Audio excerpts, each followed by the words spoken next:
Okay, I will jump right into it. But yeah, we would like to thank Prairie's Economic Development Canada for the support in this project. So what are they supporting and how can people get involved? So the issue that we're looking at is how do we make local investing easier? When we think of the economic development impacts that cooperatives, investment co-ops, opportunity development co-ops can make in their community, they're still relatively niche. There's lots of barriers in terms of the upfront costs, the just capacity building, and really how to empower a group of people that are passionate about an issue in their community. How do we make it easy for them to raise and deploy capital safely? So these are kind of the framing of the project, and we're going to look into some of the areas. But basically, why this project exists is that local investing is a really effective way to do economic development. However, we need to look, how do we make it easier? How do we make it easier for people to invest in businesses into their community? How do we make it easier for co-ops to engage their members to invest into growth, or as we're going to learn later, about acquisition? How do we make it a little more cost effective, and how do we align the goals of investors with local businesses? How do we identify investments in these communities, align the risk tolerance, the economic development impacts that we're seeking, and as well the financial return that will drive this forward? And we're going to hear from a local investment co-op in a minute. Our goal with this work is that it will create these economic development impacts, being able to support local investing in lots of ways. So we want to see, over the next 2 years, that we're helping groups raise collectively $15 million. It's going to create a lot of jobs, local businesses, and new investment co-ops. Okay, so sorry.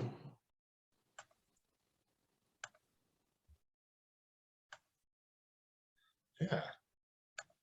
So with that, the other kind of part of the project is, these are, I guess, the other impacts that we're looking at in terms of where could we be investing. And as well, when we think of the goals of the federal government, looking at economic development in BC and Alberta, is, where are cooperative solutions, where are local investing solutions that could create great green jobs? I think one of the things we've learned through COVID is the importance of local supply chains. How are our local producers, our ag producers, benefiting from local supply chains, being able to produce more, being able to benefit from value added? And we think of, how are we localizing our economy? A lot of it is around food, and a lot of it is through our investment dollars. So again, as we're looking to support projects, this is kind of a key area. Succession planning is a big one. As we're all aware, a lot of business owners are aging. They might be selling their businesses. What does that do in terms of local economic development? Well, we see local investing, we see cooperative solutions as something to put forward. And how do we make this more commonplace? We think of entrepreneurs in our communities. A lot of them have retirement goals. A lot of them, have an idea that they might sell their business. However, when it comes time to sell it, they might not be ready. A co-op could be a good option, and working for it there.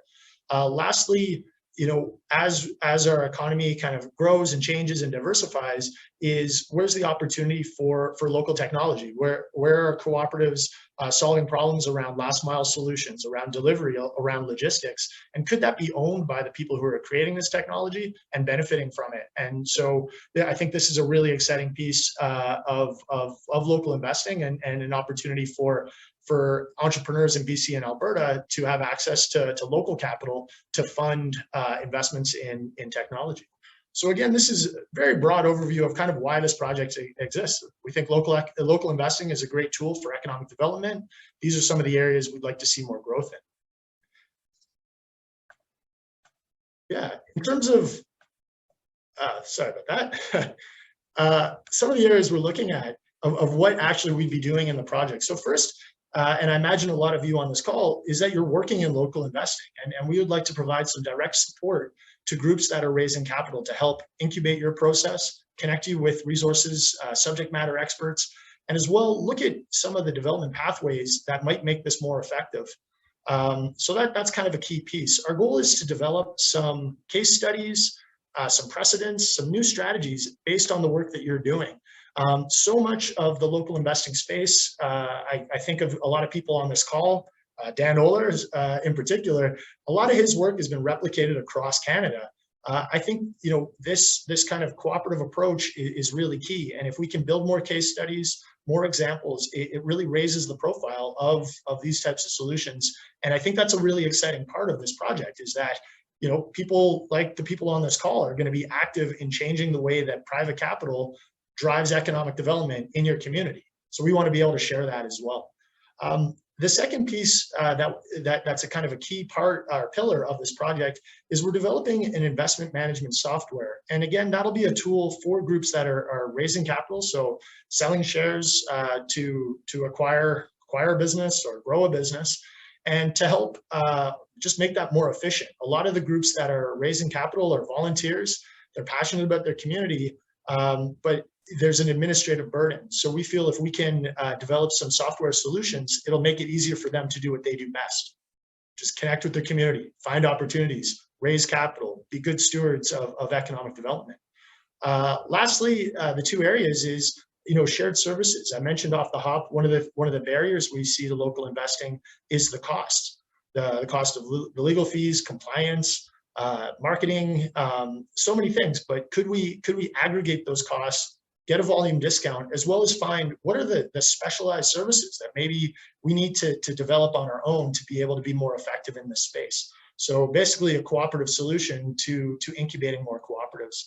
And then lastly, we'll be doing some research and development of the areas that I mentioned, of looking at energy transition, value-added agriculture, succession, and what work looks like in a COVID economy, and of course technology. So these are some of the areas that we're looking at, and groups that we're hoping to work with.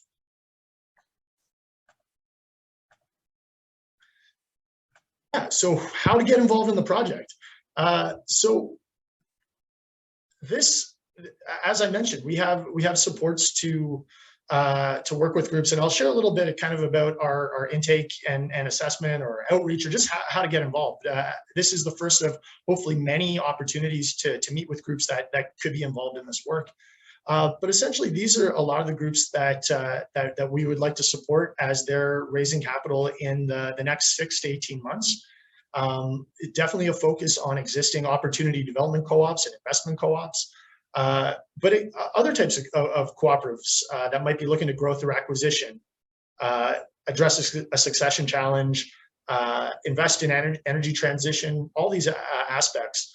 The other categories would be groups that could be interested in forming a cooperative. So a group of ag producers looking to get into value-added processing or supply chain, transportation, or logistics. That could be a cooperative.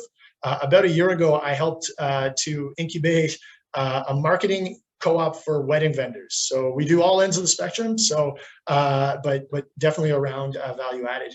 And then, of course, working with business owners looking for exit solutions, maybe a cooperative or a community, an opportunity development co-op could be a solution.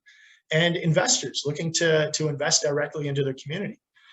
This is something that we could help to bring people together, build up their capacity, and give them the tools to work on these projects. So with that, I'm going to hand it over to Chris Henderson to share about some of the great work he's doing in his community with the Homestead Investment Co-op. Chris, I'll let you take it away.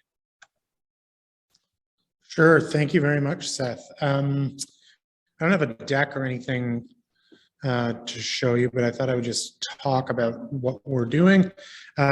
First of all, my name is Chris Henderson. I'm, I guess, a co-managing director of the Homestead Investment Cooperative, the newly minted Homestead Investment Cooperative. I'm also the chief strategist and partner at Y Station Communications and Research in Edmonton, which is in the building that the Homestead Investment Cooperative is purchasing. We developed HIC with Tegan Martin Drysdale, who's the current owner of the original Homestead, and former Edmonton Mayor Don Iveson, along with the support and guidance of Dan Oler. The reason we decided to do it is, I'll just take, the three of us have known each other for a while. We're very concerned about gaps in economic development within Edmonton. A few years ago, I did a review of Edmonton's innovation ecosystem. It was the most comprehensive one done, I think, probably to date even now. And I've done a lot of research and engagement work within the innovation, particularly the tech innovation space. And what we found was that that publicly funded economic development spaces and programs are almost always tied to the strategic objectives of a larger organization. And so they're subject to the indirect consequences of the decisions at the higher levels of those organizations. We found that there were too many privately held for-profit economic development and co-working spaces that offered really limited resources or resources designed to generate profit for them, often at the expense of quality and certainly at the expense of the growth of the companies that came there. And then accelerator programs tended to prioritize returns on eventual capital investment. Even the most well-intentioned accelerator programs sometimes, particularly if they're publicly funded, become a bit of an issue a little bit later. As we emerge from the pandemic, Tegan and Dawn and I started to recognize that there's some really talented people that are moving out of their sort of corporate spaces and jobs they might have had, excellent jobs they might have had at a bank or at or in government or at a larger corporation. And they're moving to develop companies, or they have developed companies that it's more focused on social impact. So Indigenous engagement, AI that changes social media conversations, leveraging student networks for climate change impact, an emphasis on continentally successful retail B Corps, manufacturing to support energy independence. Even my own business has one of our big focuses as a company is building models for public engagement, specifically to introduce the adoption of affordable housing developments in Canadian markets. Dawn is always working as an executive advisor on climate adaptation. But the models I mentioned above don't always fit well for those social impact companies. And they certainly don't fit well for non-governmental organizations that might have a broader set of ambitions. So we really wanted to create an environment where we could bring some of the most talented companies and NGOs, largely ones that are sort of past the startup phase, but groups that are looking to solve big problems, help them grow, help them and give them some stability into the future, and then push them out. Sort of private co-op economic development, I guess, is how we saw it. One of the major features of this is that the Homestead Investment Co-operative is buying the building that we're launching this out of. It's a 6-story building on Jasper Avenue called the Alberta Block. I think we've closed the conditions on the purchase of that building. And we already have how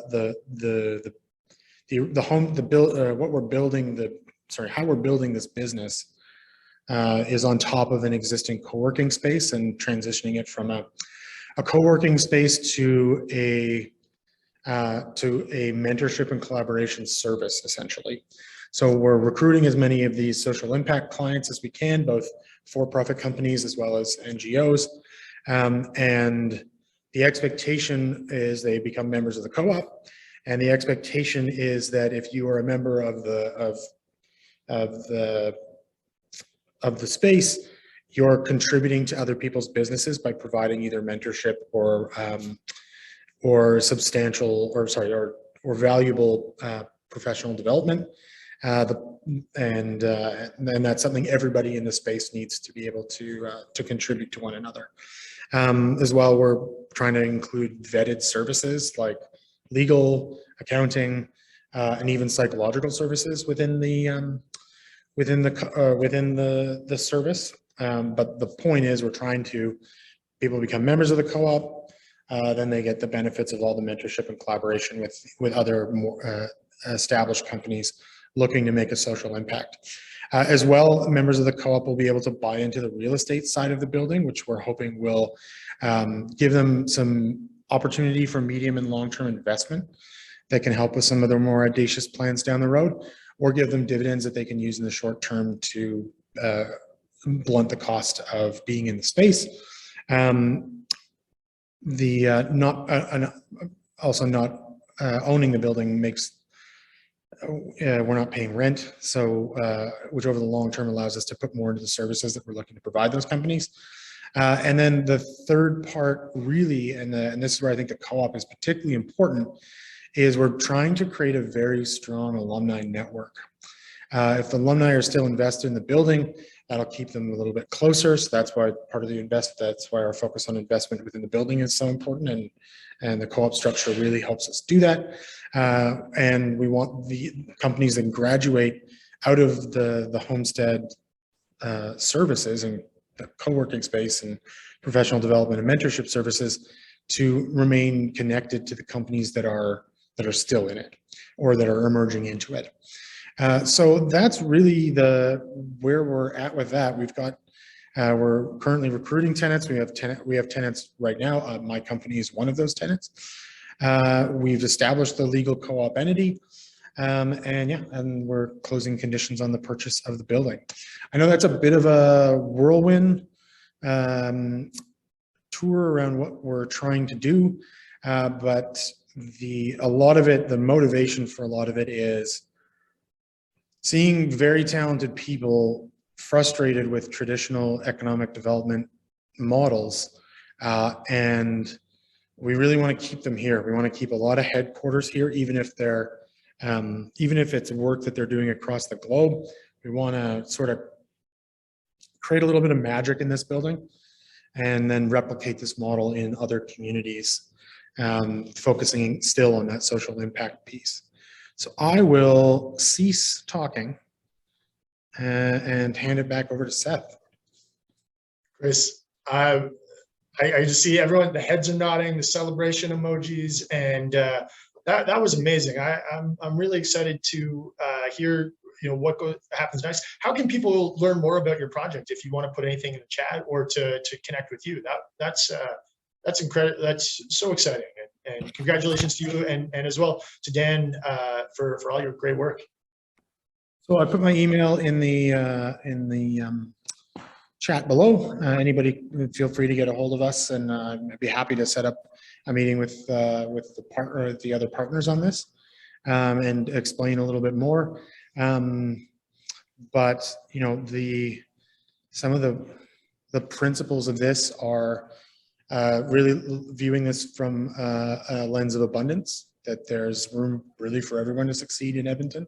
And there will be room for everyone to succeed in other communities. We're particularly interested in making sure and allowing us to replicate this in rural communities, where social impact can have like a really direct impact on communities, whereas sort of our Edmonton office is, or our Edmonton project is a little like is certainly Edmonton, Alberta, and Western Canada focused, but might have a slightly larger global ambitions, and one we might open in Calgary or Kelowna or Victoria or Vancouver might have the same. But there is a rural component to this that our partner Tegan is particularly interested in, because she sees a bit of a brain drain in some of those communities, and now that housing is so competitively cheap in rural communities, and you might be close to your family, that there's a real opportunity for us to do some economic development in communities that haven't traditionally had social impact based economic development in smaller communities that haven't always had that opportunity.